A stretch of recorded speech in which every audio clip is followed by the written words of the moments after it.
All right, hey, we're sitting here with Tyler Fuller. You've been doing youth ministry for coming up on 20 years. That's right. We're at the Flagler Youth Ministry Conference, and you just spoke about rethinking the mission trip, or how can we think about mission trips differently? Why don't you're a missions pastor, you've done this for 20 years, 25 years, been going on mission trips every year since you were 15 years old. That's right. Why don't you tell us what comes to your mind when you're trying to plan out a mission trip and you're thinking about a mission trip? What are the things that you look for and think about? Some of the principles that guide us when we're thinking about how we should do missions are thinking about what it is that our group has to offer, what skills and gifts do we have, and then thinking of the same thing about the field we go. What is it that they do well? What has God gifted them with? And trying to find a fit where we're doing what we're good at in a place where what we're good at is needed. And so instead of bringing kids to do construction work who don't know how to do construction work, we're trying to bring kids who have good energy and build relationships into places to build long-term relationships. So we try to start with what it is we have to offer, what the field needs, and then we try to do it relationally, where we're building long-term relationships and taking the lead of the folks that are out on the field. Yeah, because we've all been on those trips before where we're almost taking the work away from and devaluing and not honoring the people that are in place there. Yeah, exactly. I think that when we do for folks that have abilities in themselves, what we're telling them is that they're not capable. And that's not the gospel message. That's not what we believe about how God built us. And so we believe that when we honor the gifts of the folks on the field and when we're realistic about the gifts we offer, that we're honoring who God built us both to be. And so that's... Yeah.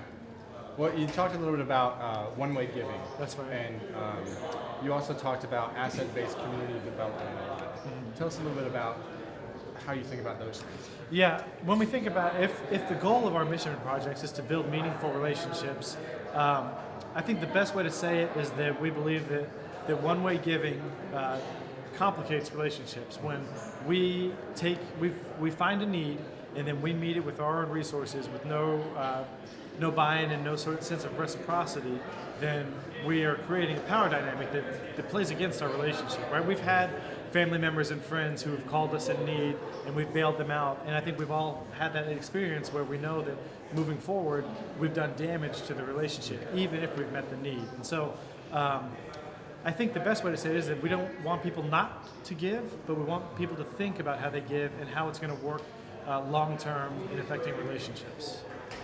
Yeah, that's fantastic. So if you're talking to 2,000-3,000 youth workers right now on this video, what are some resources or some things you would have them, hey, here's some great ideas to get you started in this direction? Yeah, so if you wanted to go deeper, I think you could Google asset-based community development. You could Google healthy or unhealthy giving. There's tons of research out there on this right now. And then if you wanted to start thinking about foreign missions, I love Food for the Hungry. That's fh.org. I also love the 410 Bridge, 410bridge.org. They're doing this sort of thing in foreign fields. And I ultimately believe that you yourselves can do it locally by identifying partners in your community doing great work, finding out what they need, and coming alongside them. So I think that'd be a good start. Yeah. Well, thanks so much for sharing with us today. You're doing an amazing job, amazing work. And also, if you want to, you can probably just call Tyler and he'd probably help you. That's right. So look him up. Thanks. Yeah, thank you, man.